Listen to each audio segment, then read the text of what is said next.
It's a gorgeous Saturday afternoon. I'm sitting in my favorite chair with a goofy grin on my face and a beer in my hand, watching the St. Louis Cardinals beat the perennial losers Chicago Cubs 6-0 in the ninth inning. My good friend Jim is sitting on the couch, but he's not in as good a mood as I am. The reason he's in such a bad mood is because of our story today. You could say it all started in college when I met Jenny, but it really started back in high school when I met Jim. I was a sophomore on the JV basketball team. I wasn't that good. I mostly stayed on the team because I liked playing and I liked the team spirit.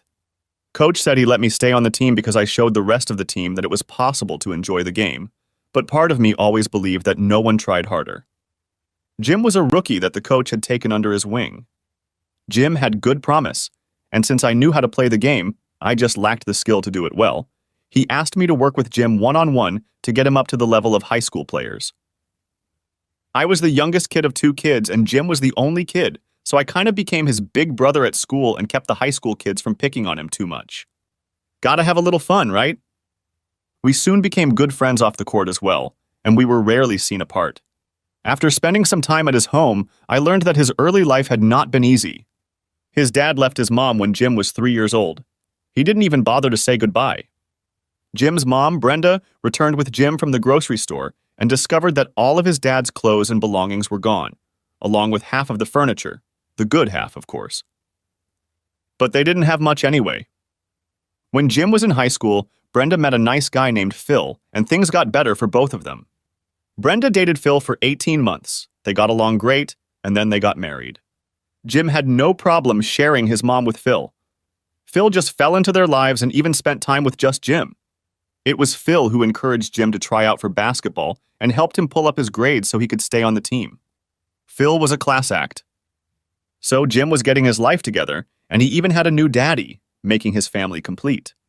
It was easy for him to let his older brother fit into his new family life, and I think Brenda and Phil liked having Jim with me because they had some alone time. The brotherly relationship worked well because we looked alike. Both of us 5'4", brown hair, skinny and blue-eyed. It also worked well for me because now I had someone to look up to. Now that's a feeling that makes your day better. On the basketball court, it didn't take long for Jim to equal me because he had real talent. Coach Smith would tell us what he wanted Jim to work on, and we would do it because I had raw knowledge of the game, just from watching the pros play and listening to the commentators talk. That was my talent. The coach even named me his unpaid assistant my senior year. Together, we recruited Jim to star on the main team his junior year. We even made it to the Elite Eight in the state playoffs that year. Then it was time for me to graduate high school and start college, leaving Jim behind. It was only natural that I was studying to be a basketball coach. My freshman year, I tried to talk basketball coach Joe Fields into letting me help him with something. He brushed me off with the words, "What can a stinking freshman offer?" Of course, that didn't stop me from coming to games and watching his style and strategies. Pretty soon, I could guess what adjustments he would make, knowing the strengths and weaknesses of his players. If other teams managed to get their hands on my tapes, hell would be waiting for them. I went back to my old school for a couple games when my college team was away. The first couple games without me, Jim had a tough time. I talked to him at halftime and reminded him that Coach Smith always told me what to say and what to work on. He just needed to trust the coach like he trusted me and relax because he was playing too hard. The second half of the game went much better. The old Jim was back in the lineup. Another thing that happened during my freshman year was Jenny. I met Jenny at a party my roommate dragged me to, saying, "All work and no play is what turns Ray into a nerd." In case you haven't guessed, my name is Ray. I was standing against the wall, sipping my first beer and looking around for someone vaguely familiar. Maybe someone I could talk basketball with. Suddenly, my chest and stomach were wet, and about 40 degrees colder than it had been a second ago. I lowered my eyes and saw a pretty brunette who was 6 feet tall with green eyes that were just eye-catching. "Oh, shit! I'm so sorry! I tripped over something there and... I'm sorry." I was too stunned by those green eyes to utter a word out of anger, shock, or any other emotion. I wasn't a player in school, but I dated fairly regularly, and I had 2 or 3 steady girlfriends in my last 2 years of high school. I'm not usually at a loss for words when dealing with members of the weaker sex, but this time my brain shifted into neutral, and the engine roared to life. Out of habit, she started brushing the excess beer off my shirt while I watched her, trying to get another glimpse of the green fields of serenity I had seen just a moment ago. She had already had a few beers, so she wasn't using all of her brain, and just kept brushing my shirt until she noticed that a tent had formed on my jeans. Then she looked up at my blank face and asked, "Are you okay? Why aren't you saying anything? Are you high or something?" My brain decided to engage the clutch and jerked into second gear. "I'm okay, wet and cold, but fine. I just got lost in your beautiful green eyes for a moment. I don't want to make it seem like a pickup line, but I've never seen such an exquisite shade of green before, and I just blacked out." "Well, aren't you adorable? You're not exactly liver yourself, just a little tall." Did I mention she'd had a few drinks? Okay, maybe she'd had a little too much to drink, as her speech was a little slurred and she was wobbling slightly on her 3-inch heels. "I need another beer. Would you mind helping me buy another one? I'm having trouble making my way through the crowd to the keg." In a normal situation, I would have thought it would take big brass eyes to ask a man you just spilled beer on to reload his weapon to spread moisture. Normally that's what I would have told her, but those eyes found a warm corner in my soul. One of her shoes slipped on the wet floor and she fell on top of me. In a flash, my arms wrapped around her, gently but confidently supporting her. My decision was made for me. "I realize I don't know you, but it seems to me that you may be close to your limit for the night. Why don't we go sit on the porch and talk it over? Then if you still want it, I'll bring it to you. Oh, and you're a gentleman too. A girl can get used to being treated like that. Come, let's go and talk." Once outside, where the music wasn't as loud, we introduced ourselves to each other and talked for a couple hours. We started to bond and made a date for the next night. We took it slow for the first few weeks, combining school and home basketball games. She was okay with my obsession at first, but I could tell it bothered her a little. When the season ended, we had more time to spend together, and things in Ray and Jennyville got good. We had been dating for a little over 8 months, and things were getting serious between us. My last class on Friday afternoon was on the west side of campus, and it was a 30-minute walk or 15-minute bus ride to my dorm. I was pleasantly surprised to see Jenny's car, a classic red 1966 Mustang, parked along the street half a block from the building door. Her father spoiled her a little, but he had the money for it. I figured she wanted to get an early start on our date that evening and picked me up on that beautiful sunny May day. As we approached her, I absent-mindedly planned the rest of the day. First, I had to stop by the dorm to drop off my books and get ready to go out. Perhaps we'd have time for a kiss before heading to her house, assuming, of course, my roommate left town at noon to head home, like he almost always did on Fridays. I heard a familiar sound that brought me out of my reverie like a giant rubber band hitting the back of my palm. Jenny groaned. Looking closer at her car, I noticed one of her legs sticking out of the back window at an angle that was familiar to me, but after all, I was the one who was supposed to be there with her. My anger grew with each step as what I thought was happening was confirmed as we got closer. Surely it's not Jenny. Maybe she lent her car to someone else, I thought. The next moment, I was already standing outside the car and looking in the back seat watching some guy entertain my wife. Behind me, I heard a noise. It was the sprinkler turning on, watering the newly planted trees and shrubs a few feet away. Without even thinking, I grabbed the hose, rolled it up, and put the sprinkler away. Bringing the hose to the car, I put my thumb on the end of the hose to increase the pressure and got them both wet before they realized what was happening. When the jerk jumped out of the car, his pants had fallen down to his ankles. I took this opportunity to give him a top kick to the face as he looked down at his fallen clothes. He fell like a 100-pound sack of potatoes. I know because I unloaded them at the grocery store where I worked until I graduated high school. Jenny yanked up her skirt and buttoned her blouse in a fit of anger as she got out of the car, but she couldn't pull herself together because I was still hosing her down. "Who the hell do you think you are?" "Why did you do this?" I demand. Midway through her tirade, I took my finger off the hose and let her cold, soaked, sorry ass see what was going on. "I thought I was your boyfriend, but now I see I was wrong." "I'm just another guy you've been had fun with." Dropping the hose to the ground, I looked into those waterlogged green eyes for what I hoped was the last time. At least I found out before I did something stupid, like proposing to you. "You're just a nasty, cheap whore. I know I don't have expensive taste like you, but I know I deserve better than a cheating whore as a girlfriend." By this time, about 10 people had gathered around to see what all the commotion was about, with more on the way. "Ray, it's not what you think." "I love you, Ray." He's just... He was just the end of everything we had. I think you were cheating on me. If you weren't, just tell me. I've heard all these cliches that cheaters use when they get caught, like, it meant nothing to me. Well, it meant everything to me! If you love me the way you say you do, you sure have a stupid way of showing it. Let's take a vote, I addressed the gathered crowd. How many people here think that a couple living together for 8 months should show their love for each other by having sex with someone else in the backseat of their car? Anyone? Just raise your hand. Jenny looked around at those watching us for the first time and was very embarrassed that her white shirt was soaking wet. Jenny, I calmed down a little. I've never cheated on you, never even thought about it. I won't tolerate it, not once. They say once a cheater, always a cheater. There's a reason they say things like that. They're called truisms because they're usually true. We're done. Don't call. Don't come back. Just stay away from me. You and your boyfriend deserve each other. Jenny, do me a favor. Do all good people a favor. Go to hell and stay there. I watched as she looked at the swaying figure of her illicit lover, fell to her knees and cried. I finished and walked towards the bus stop. While I waited for it, I decided that today was a good enough day for a walk, and I could really use some time to clear my head. Jenny never came to talk to me, and I was grateful for that. I still had something to say to her if she ventured my anger, and a few questions that were probably best not answered. I didn't have any bad feelings for that spoiled cheating bitch, that's what I told myself. Okay, I lied. My sophomore year started out better.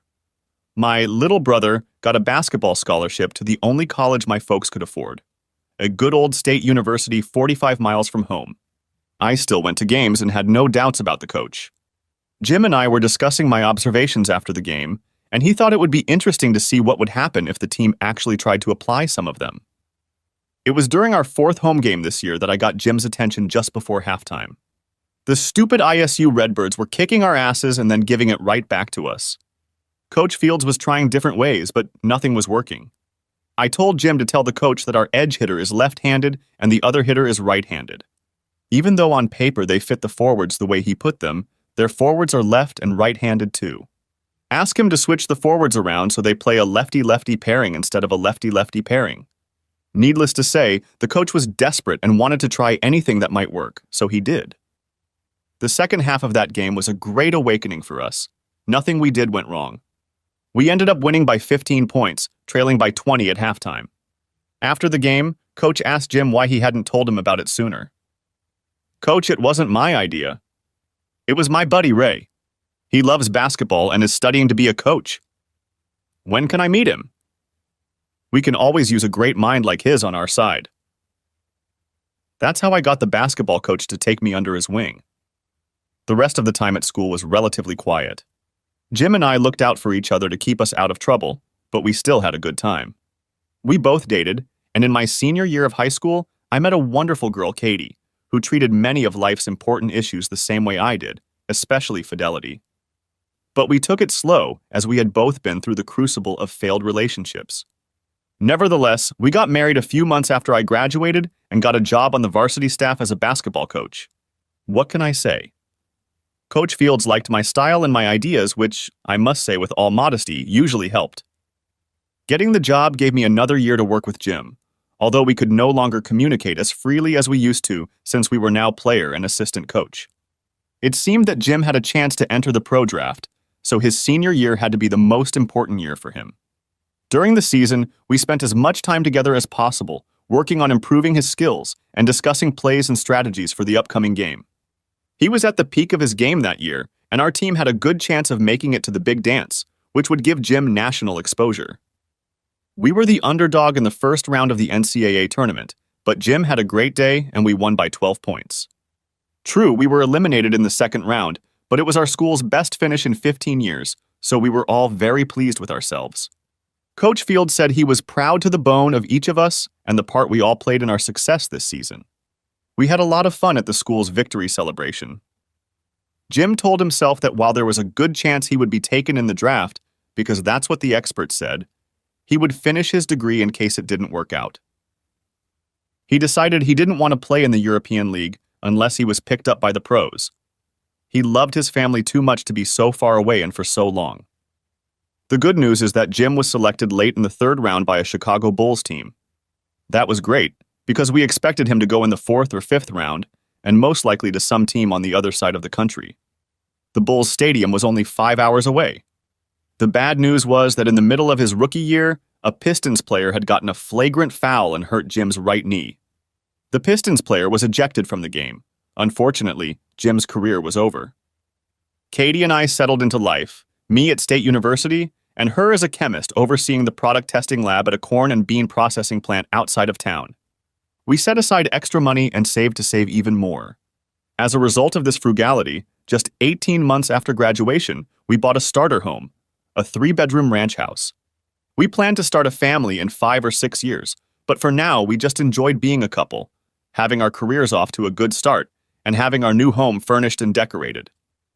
We had been living in the new house for almost 2 months when we learned of Jim's knee injury. Katie had bonded with him. Of course she had, since I had spent so much time coaching him his senior year of high school.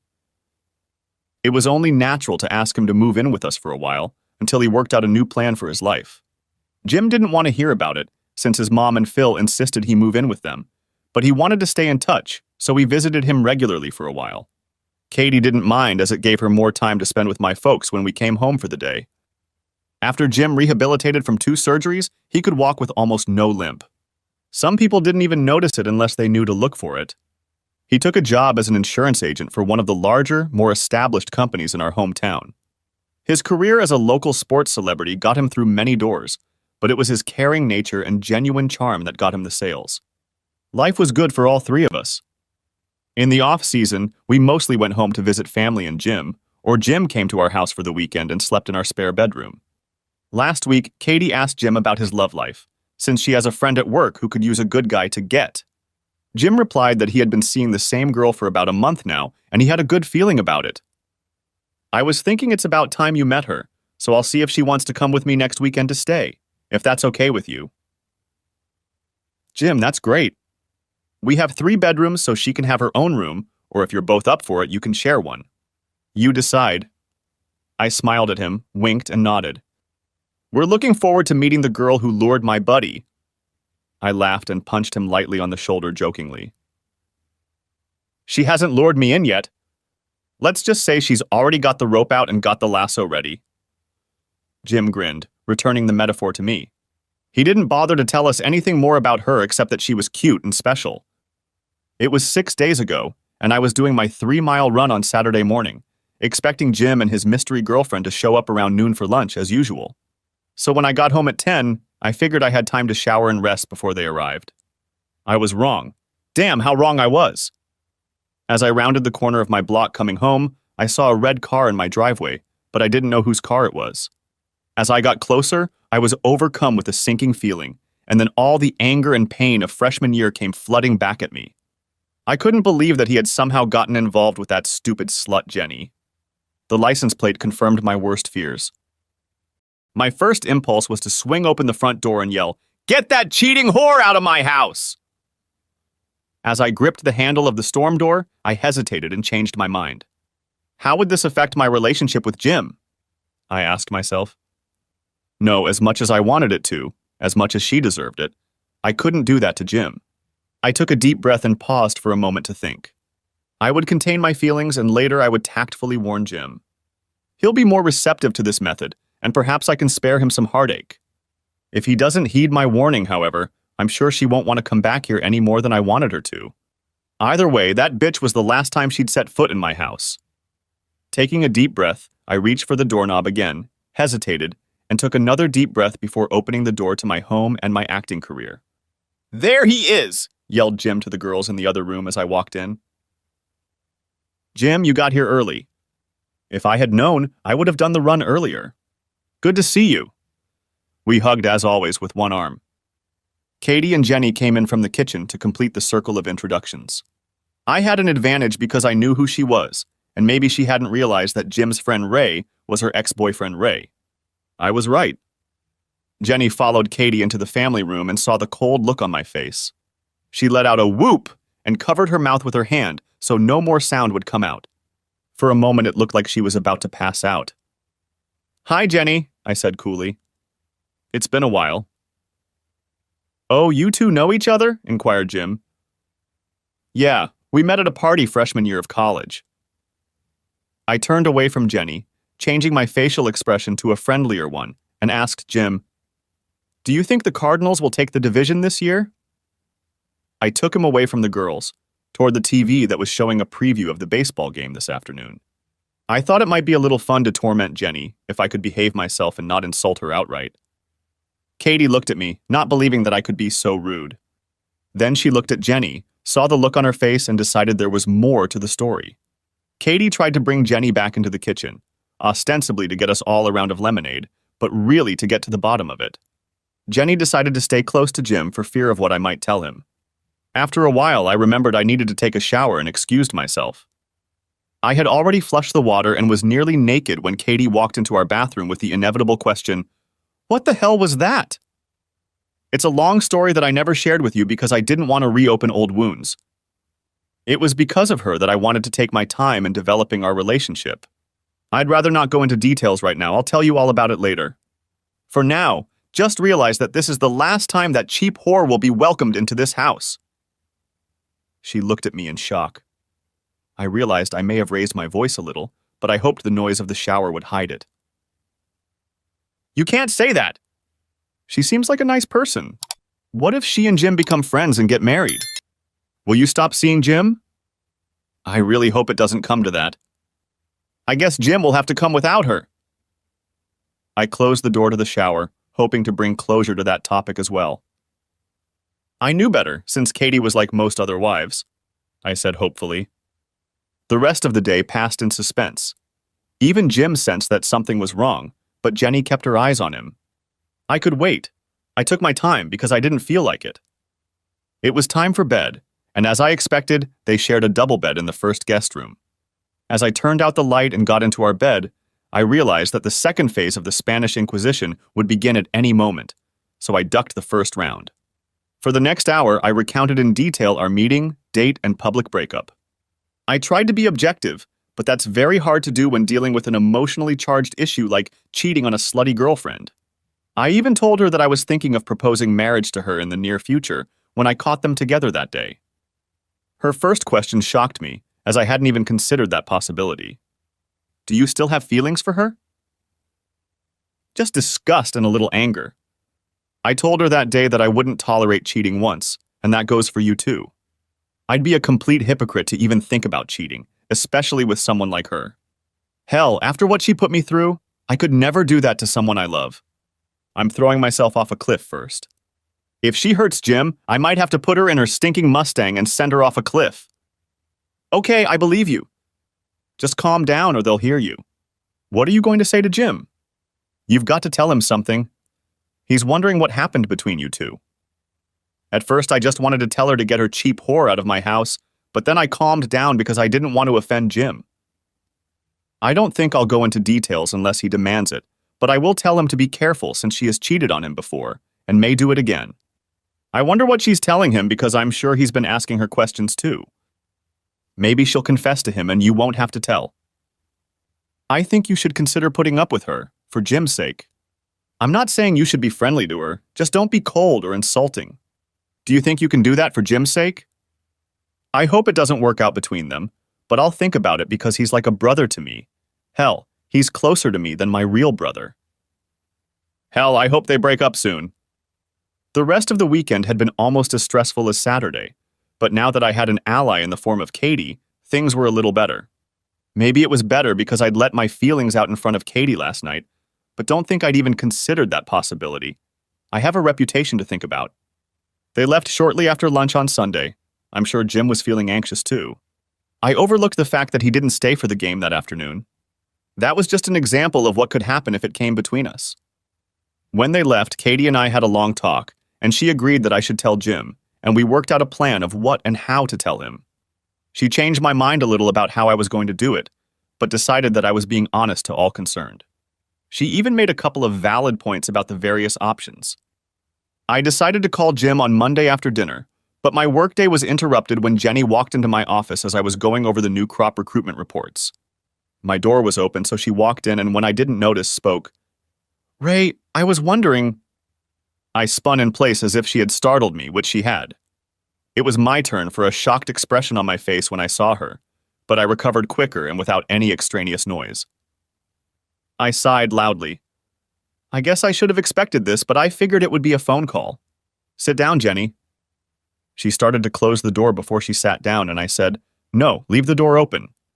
The guys will think something funny is going on if you close it, especially if there's a woman here. I almost never close my office door, and none of the coaches here do. We have an open door policy, and the school makes us take it literally. I'd ask you what you want, but I think we both know what you want. I'm telling you straight out that I plan to warn Jim about you. However, I'm not going to go into all the unpleasant details, unless he gets them out of me himself. Since I don't want to relive that episode again, he's going to have to draw them out pretty hard. I wouldn't be a very good friend if I didn't warn him, but I hope you've changed your views. If things work out with you and Jim, and I can honestly tell you I hope they don't, you're going to have to be faithful to him. I mean, 110% faithful. 2 more things you should know. I'll be watching you. I still have friends back home who would love to help Jim get rid of his cheating girlfriend. They'll be my eyes and ears. One last thing you need to know. If you hurt him as much as you hurt me, you better run fast and far. If I find you, there will be no coming back from hell this time. I didn't know if she remembered my last words or not, but I mentioned it anyway.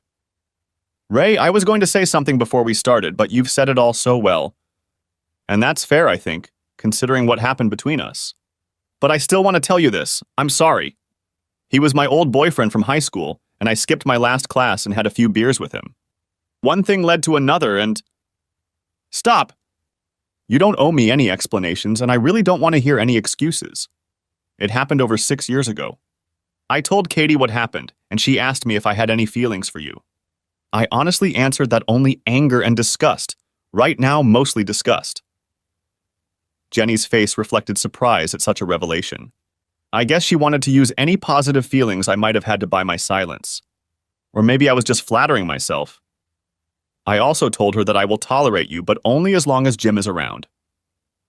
That means you are not welcome in my house or in my life as long as he is not with you. I won't try to ruin your relationship with Jim just because I don't want to make him angry. He's been like a little brother to me for over a decade, and in my family, family comes first. So I'm trying to be fair and not get back at you for what you did. I'm warning you right now, don't give me a reason to come after you. Ray, I'm so sorry. I can only imagine how much I hurt you, that you still feel so strong after all this. I want you to know that I didn't mean for this to happen. I thought you and I had something special. Now I feel that way about Jim. Don't worry, I've grown up a lot since then. After we broke up, I cried for a few days. Then I looked at what happened and realized that I had only myself to blame. I couldn't even bring myself to face you to apologize and try to explain everything. The last thing you said to me was go to hell and don't come back. I was in hell without you, and I only had myself to blame. I almost failed that semester. Okay, you've made your point, but I'm not changing my mind. I'm still not convinced that you won't cheat again. Like I told you that day, once a cheater, always a cheater. Can you honestly look me in the eye and tell me that was the only time in your life you cheated? She looked down at her shoes in shame. Damn! I was hoping I wouldn't get that answer. That was before I met you. She still wouldn't look me in the eye, and I realized it was a lie. It doesn't matter anymore. Treason is treason. How you could put the person you claim to care about through that emotional roller coaster, I'll never know. At first, I wondered what I did or didn't do that made you do that. Then I wondered if I wasn't manly enough for you, if I wasn't calling you in bed. I was angry at you and then at myself for what I couldn't do. I was torn, wondering how long it had been going on and why. Was it a one-time thing, or did it happen the entire time we were together? It was months before I trusted another woman enough to go on a date again. But even then, I questioned whether I was enough for her. If you haven't been through this, you have no idea what it's like to be cheated on. That's why I'm not going to let you hurt Jim. And if you do... Yeah, I get it. I want you to know that I grew emotionally and haven't cheated since. I had no idea I'd hurt you so much. She reached out to touch my hand, but I yanked it away. It's been long enough for me to forget about you. The love of a good woman, my Katie, has helped too. I've forgiven you, but I won't forget what you did. I can't. When I saw your car in my driveway, the vision of you being entertained in the back seat by that asshole was as vivid as the day I first saw her. Now I think we both know what's what, so goodbye. I turned away, picked up my reports and pretended to read them, waiting for her to leave my office. I heard her get up and I was about to think she was leaving when suddenly I felt her hand caressing my neck. If you remember, we were really good together. I could make you worth your money if you could see your way to... I turned around suddenly and an angry fire flashed in my eyes. I spoke slowly, barely containing my anger through clenched teeth. Get the hell out of my office! Now! This time, she wasted no time in getting out of there. I couldn't believe she would do such a thing because I'm married, and she knows how I feel about cheating. I had to get up and walk down the hall a few times to cool down. How does she manage to bug me like that? I can't believe that 1 minute she's trying to convince me that she's changed and will be faithful to Jim, and the next she's trying to bribe me with sex by actually cheating on him. With me. Of course, she didn't think that's what I needed. I'd made that clear to her from the start. Now I was even more grateful that she had left and Katie had come. That evening I got home just as Katie was pulling up to the house ahead of me. I got out of the car and called out to her as she headed into the house from the garage. Baby, you won't believe what happened to me today. She walked quickly into the house and I, figuring she was in a hurry to use the restroom, nonchalantly entered my house. I thought I would have to wait to talk to my wife about my crazy day until she was done, but she was waiting right outside the door to ambush me. I thought we agreed that you were going to be nice to Jenny for Jim's sake. She called me this afternoon crying that you kicked her out of your office and told her to go to hell. Just tell me, Ray, what did she do to deserve that? Why did you do it, Ray? She was totally hysterical. Whoa, slow down. What did she say to you? She said she came to apologize and try to be nice to you for Jim's sake. She said she just wanted us all to get along. She said you told her to go to hell and unceremoniously threw her out of your office. Did you? She's partly right. Jim, I can't believe you're going to do this. I thought we agreed on a plan. Now you're going to do it. Wait a minute. I think you would do exactly the same thing. Let me tell you the whole story. It took some time, but I reproduced it as best I could. You expect me to believe that, Ray? She hit on you and you lost your temper and threw her out. Come on! That's the way it was, as I recall. I laid it out for her just as we discussed. I tried to be polite, didn't yell at her, until the very end. I couldn't believe that 1 minute she was telling me about how she'd changed, and the next minute she was stroking my neck, offering sex to keep me quiet. It made me appreciate how much better I am with you. That's not entirely true, Ray. She told me she came to you to apologize. Then you told her you were going to tell Jim all about her and even lie a little. In his eyes, she would be toast and you laughed about it. I know you can be vindictive sometimes. She said she really likes Jim and she can't let you do that. She said she was sorry she hurt you, but she was young, stupid, and a little drunk. Then she said she would do anything to make it right. She said she would tell Jim that the two of you had a history and that there was one if you didn't lie or exaggerate it. Then you told her to either take it in the ass or get out of my office. And she left. Okay, I realized that if you were worried about Jenny and me, the jealousy you might feel would make it believable, not to mention the almost automatic sympathy for the other crying woman. One thing I ask you to keep in mind, our open door policy at work. My office door must remain open except for certain confidential events. If my door closes, an email notification is sent to Coach Fields. So what? You think I yelled loudly at her and demanded sex with the door open? Do you think I'm that stupid? Oh, I'm so sorry, Ray. I forgot about that. I shouldn't have doubted you. Can you forgive me? Of course I can. I know how persuasive and conniving she can be. She played on your emotions and swayed you to her side before you even began to doubt her. She's bad news, even worse than I thought. Now she's trying to come between us. I'm starting to worry that she's going to come between Jim and me. I can't wait to call Jim tonight. Just then the phone rang. We looked at each other, and I got a bad feeling. Just as I'd feared, it was Jim. Ray, I need to talk to you, began Jim as soon as I spit out my greeting. Actually, a bunch of bloody words. What the hell is going on in your head? I just left Jenny at her house and she was sobbing like hell nonstop. It was so bad I couldn't make out half a dozen words. Ray kept coming out, and then she'd break down even harder. Finally, she whispered, "Ray hit on me!"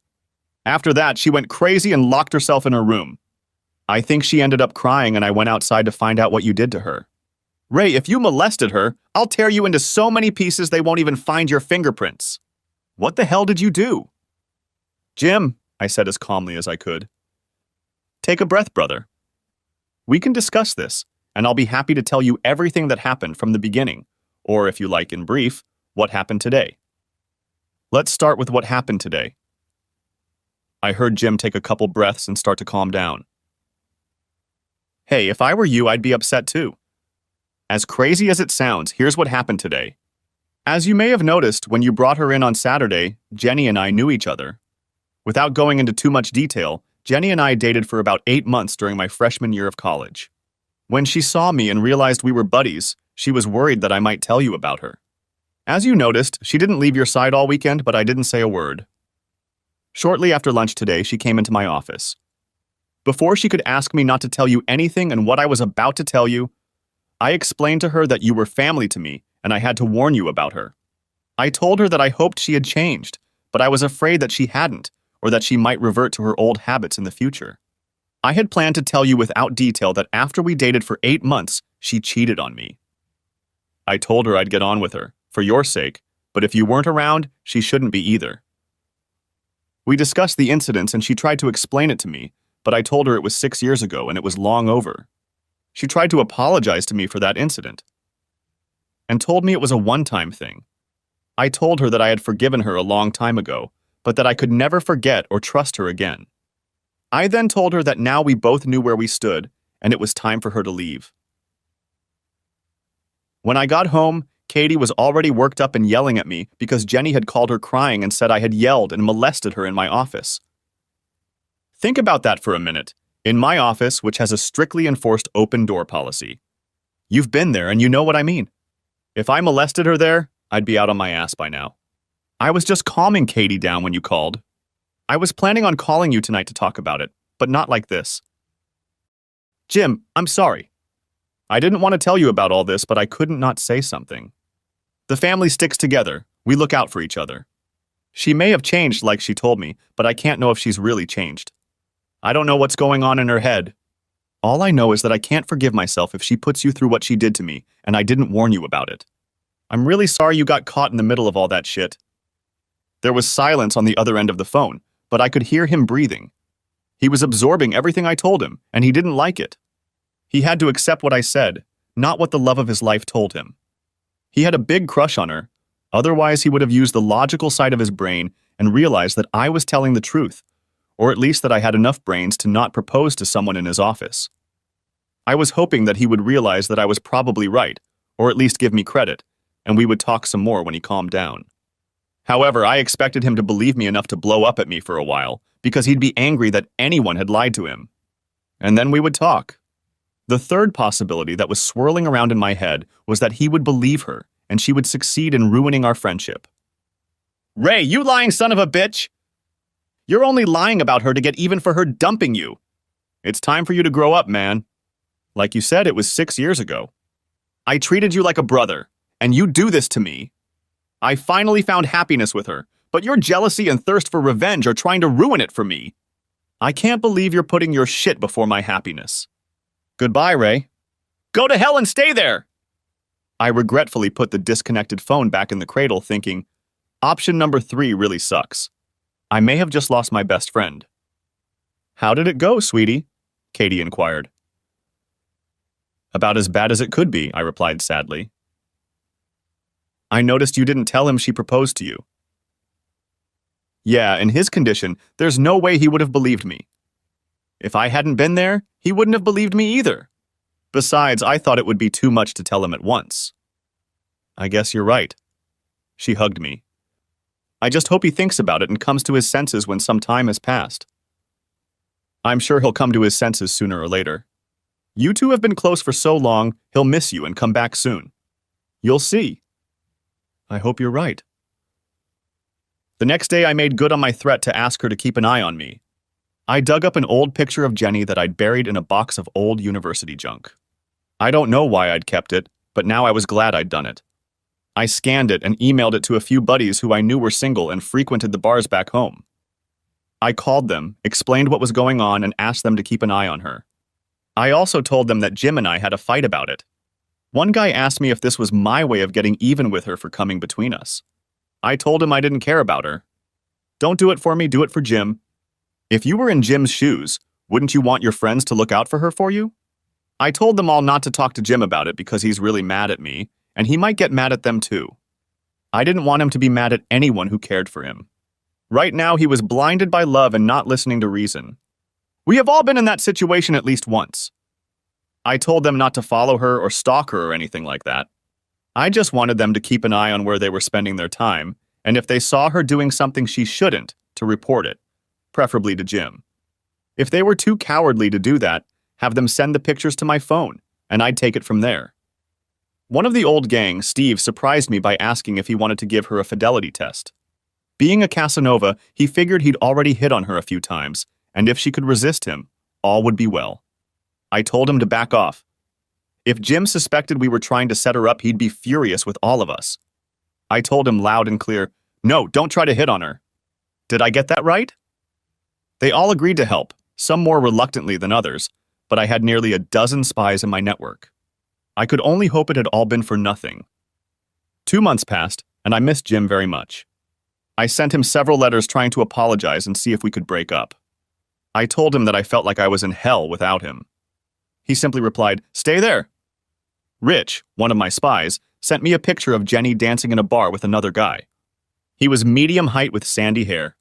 I called him as soon as I got the picture. Rich, this is Ray. How's it going? That's great, Ray. I think the picture is of your girlfriend dancing with some scumbag. I took a picture of her last night. I thought I'd better send it to you first in case it's not her. It's Jenny. Damn, I was hoping she'd drop her cheating ways. What happened after they danced? I didn't see her go in, so I don't know how long she was there or if she came alone. They kissed a little, but nothing that I don't do with my cousins, you know what I mean? She left about 15 minutes later, alone. He stayed and danced for another hour or so. It all looked pretty innocent to me. You're probably right, Rich. I'm not going to do anything about it since it looks innocent, but let me know if she does anything else, okay? Sure, Ray, no problem. Playing private investigator is a lot of fun. Maybe next time I'll follow her to the parking lot since I know it's her. Rich, don't get too close. We're not stalking her or anything unless she looks like she's doing something she shouldn't be doing. But even then, keep your distance. If I'm wrong, I don't want Jim to get mad at you. We're just trying to keep an eye on him. Ray, I'm glad you're one of my buddies. We could all use a friend like you watching our backs. Hey, that's what friends do, right? Thanks for the news. Talk to you later. I tried calling Jim's cell phone many times, but when he saw it was me, he would send it to voicemail. I felt like I had cheated on him and I wanted him to forgive me. I hoped she wouldn't do anything bad to Jim. About 6 weeks later, Quince, another of my acquaintances, called me and sent me a picture of Jenny coming out of a bar with a tall guy, but only 5 or 6 inches taller than her, too short to be Jim. They were laughing and I could only make out half of his face. Quince said he followed them in the parking lot, but they got into different cars when they left. He informed me that they kissed for a minute or two before she got into her car, but he couldn't get a picture of them in the dark. She was getting bolder and bolder. 2 weeks later in another bar, Paul sent me pictures of Jenny and a stocky, muscular guy a couple inches taller than her. In the first picture, they were dirty dancing. In the second, they were exchanging tongues at their table. Paul said they sat in her car for about 10 minutes, but both of them always had their heads up and were sitting in the front seat. They kissed some more, but again, it was too dark for his camera. It didn't look good. On Thursday evening, Rich and another spy, Oscar, were at the Come On Inn enjoying refreshments and listening to the orchestra when Jenny and Jim walked through the door. Looks like the lovebirds are still together, Oscar remarked, nudging Rich to look at the couple coming through the door. Guess she won't be going after a stranger today. Things could get very interesting. Isn't that the guy Paul caught her with a while back in that stall over there? Gosh, you've got a good eye. I think I do. Let's get our cameras ready in case something happens. I know we won't have to show the pictures to Jim, but if everything goes well, Ray will want to see them. Jim and Jenny took a table off to the side where they could have some privacy, and her mystery boyfriend, I later learned his name was Nate, couldn't see them. Soon they had a drink and got up to dance when a good song came on.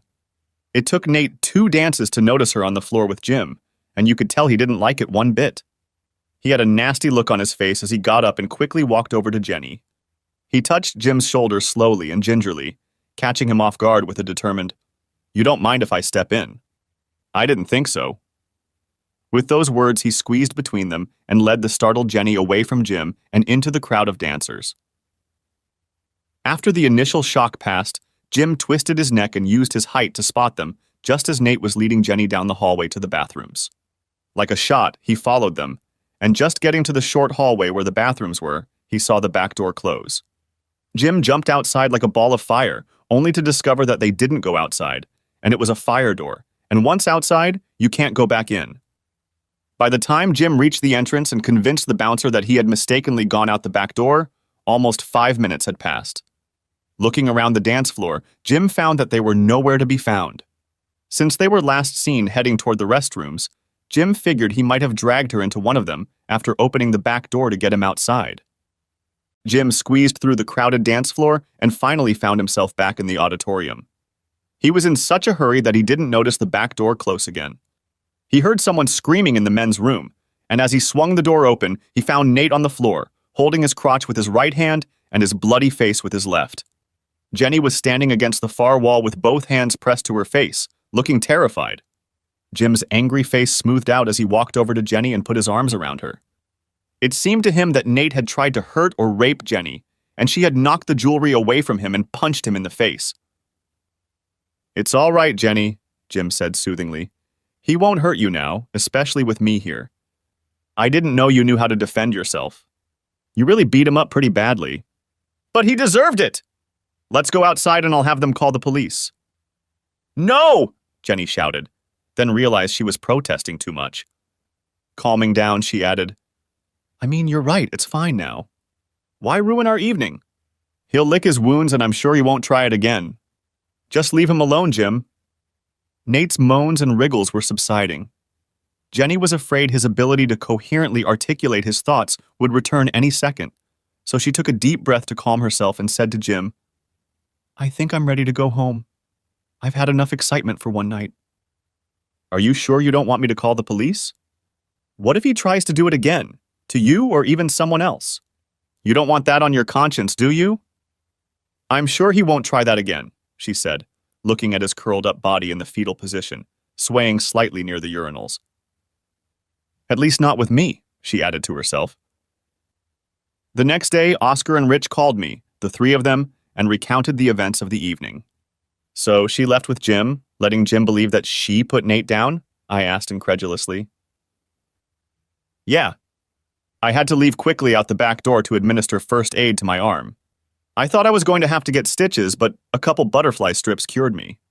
That dude's face is as tough as it is ugly. Oscar, thank you for going along with this. I really didn't expect any violence." "No problem, Ray. When we saw him drag her into the Jones, we followed to make sure Jim had backup. He fell for the ruse with the back door open, but we saw the man's door closing as well. Rich followed Jim outside and I went inside. I just pretended I was really drunk and wanted to take a leak, so they ignored me. When he started roughing her up, I don't like it when someone molests a woman no matter how slutty she is. I kicked him in the balls from the back, turned him around and punched him in the face. Then I broke free. I bet he wished I was wearing steel-toed boots. By then, Ray, I was already behind Jim and stayed outside the John, listening in case he needed backup." Rich added. "I went in there after they came out. It was Nate Birkins. You remember him, don't you? He lived on my street, but he went to school 2 years ahead of us. He got kicked off the soccer team and the track team for losing his temper. He was pretty damn bad. Oscar messed him up, but good. I asked him if he needed help, and he just wheezed at me. Then I said, okay, and walked away. I never liked him. He's just a damn bully." Oscar stepped into the conversation. "Are you going to tell Jim what really happened?" "I don't think so. We don't have enough evidence yet. It's just rumors and overheard phrases. If you were Jim, would you consider that enough?" "No, I guess not." Still, Rich added, if it were me, I'd want to be warned so I could keep an eye on her myself. Or that I wouldn't do anything like give her expensive gifts or money. She's got his head so far up her ass he hasn't seen daylight in a month, Oscar chimed in. He'll find a way not to believe it. I know. I've been there myself. What's there? We've all been there, and you know it. We'd kill the messenger and call it a day. If you don't have a smoking gun, he'll only get mad. I suppose you're right. Thanks a million, guys. Next time I'm in town, I owe you a couple beers. That's for sure, Rich agreed. Make me a whiskey, added Oscar. You got it. Later, guys. Later that night, I told Katie what the guys had told me. I just don't understand what's going on in her head. If she can't be satisfied with one guy, why doesn't she find someone who can build an open relationship? I know for a fact that Jim and I won't share, and she should know that too. The no sharing rule works both ways, Buster, reminded Katie. I better not find out you were peeping on me or else. She playfully pointed her finger at me, making it look like a gun, and shot me. Hey! I'm not a hypocrite. I'm strictly a one-woman man. I understand how she got between me and Jim. I don't understand why she thought she could get between you and me, or why she wants to try. What's going on here that I don't understand? I'm sure there's nothing there. She probably decided that the best defense is a good offense. She wanted you not to tell Jim, so she figured she'd keep you busy and preoccupied with me. I don't like being used like that. I guess you're right. Damn, she's really starting to get on my nerves. I can't wait for this to be over. The next afternoon, I was in my office when my cell phone rang. The caller ID confirmed that it was another one of my spies, Nick Wilson, who works as a construction foreman. Maybe he had some more information about Jenny, or maybe he was just calling to chat. There's only one way to find out. Hey, Nick, how's it going? Hey, Ray, does that girl you asked me to keep an eye on drive a 60-something red Mustang? I thought you said she did, but I wasn't sure. Yeah, that's her. It says Gen 1 on the license plate. It's a classic her father gave her when she turned 18, but she doesn't appreciate it. I think I have a clue for you. For the past few weeks, one of our Mexican workers has been bragging about how he's been entertaining some white chick on his lunch break and sending her home to her boyfriend for sloppy seconds. Today, as she was dropping him off, I caught a glimpse of her car, and guess what? It was a mid-60s red Mustang. He brags about meeting her on Mondays, Wednesdays, and Fridays, and they park in the nearest alley to have fun in her back seat. She even brings him lunch. I'll be ready for them when they arrive on Wednesday and take some pics. He may just be pouting his lips, but I'll find out for sure.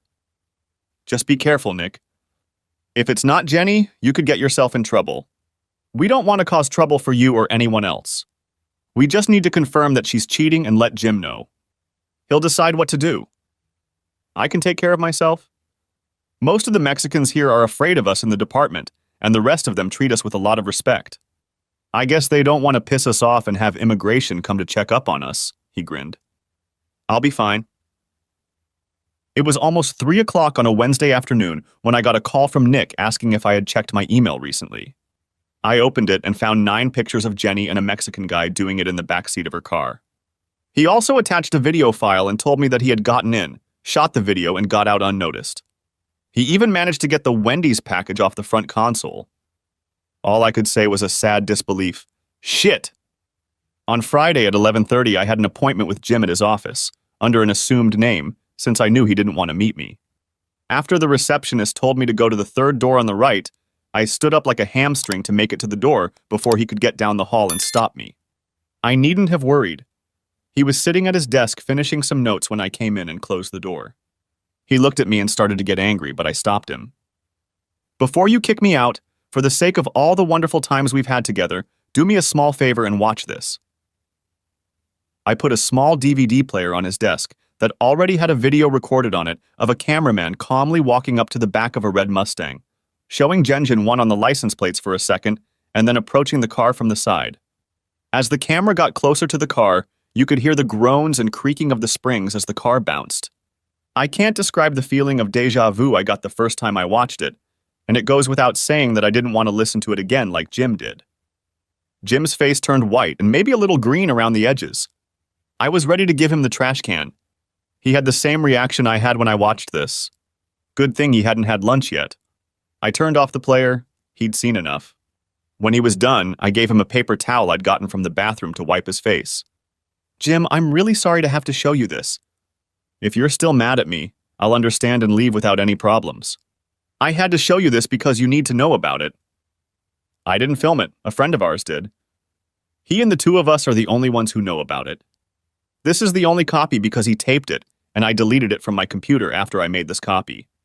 He took an oath of secrecy. They've been seeing each other for 3 or 4 weeks now, as far as we know, on Mondays, Wednesdays, and Fridays. Gee, Jim said, spitting into the trash can. We have lunch meetings with my boss these days. She knew I'd be busy. There's one more thing. If they're true to form, there's a meeting in about 15 minutes, and I know where, if you're interested. Let's go. Okay, but let me drive. You probably shouldn't be driving right now. We drove in silence for a while. I could feel Jim digesting my news. Suddenly, Jim spoke up. Ray, I'm sorry. I shouldn't have believed her over you. She said you broke up with her when you caught her with another guy on a walk. She said you went into a rage and started yelling and made a public scene. She thought you wanted to get back with her and start something on the side and was going to tell Katie about it, but I talked her out of it. I should have known you wouldn't do that, bro. It's just not like you. I'm sorry, man. Don't worry about it. We're brothers. I'm just sorry she came between us, and I missed you the whole time we were apart. When you called me that day, she had already called Katie with her pack of lies. When I got home, Katie jumped on me and scolded me for hitting on Jenny and bringing her to tears. What did she do? I'm going to destroy that sneaky bitch. Take it easy, Jim. We don't need you going to jail for someone like her. I'm not saying payback isn't necessary, but think before you do it.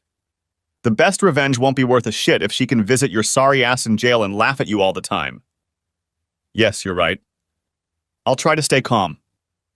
By the way, it was Oscar who massacred Nate Birkins in the bathroom that night, not Jenny. I guess she didn't tell you the whole story about what happened. Are you lying to me? What else did she do? I filled the rest of the disc with this story. We drove slowly past the alley, and about 3 houses away was a red Mustang parked on the right side of the alley. There was a large truck parked on the other side of the alley, so we couldn't drive through the alley even if we wanted to. We parked on the street just outside the alley and walked onto the all-too-familiar sight of a bouncing red car. Jim stood next to them, and I saw his face smooth out when he saw them. He paused as it all became too real, and was about to open the car door when I stopped him. I pressed my finger to my lips to remind him to be quiet and whispered, I have an idea. While the oblivious couple grunted and groaned for good measure, I led Jim over to a truck parked on the other side of the alley and began connecting a hose to the tank. It was a water truck, the kind that people with backyard pools call when they need to fill them up. I recognized it from the sign on the side.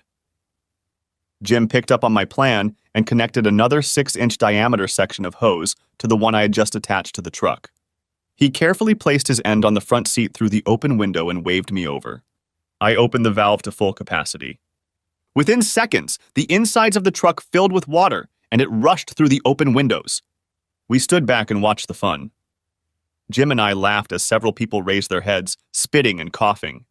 We laughed even harder as various articles of clothing began to wash through the newly formed waterfall into the street. We heard laughter behind us and saw Nick standing there laughing so hard he was having trouble breathing. When Jenny stuck her head out the window, I shut off the water.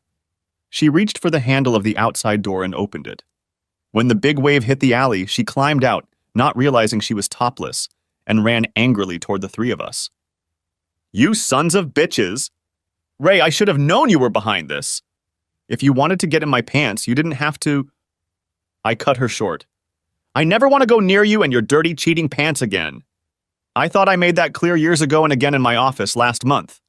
Remember, if you don't learn from your mistakes, you're doomed to repeat them. Last time you got wet, this time you will get wet. By the way, I don't know what makes you think you're trying to ruin my marriage and my friendship, but you better cover yourself or you'll be arrested. I think your bra is headed for the sewer drain over there. She looked down at herself and was convinced I was right. Blushing 3 tones, she looked over and saw that her underwear, including her red panties, were quickly flowing downstream. This caused another round of laughter from the three of us as she quickly ran after them, her wet, heavy skirt slipping downstream.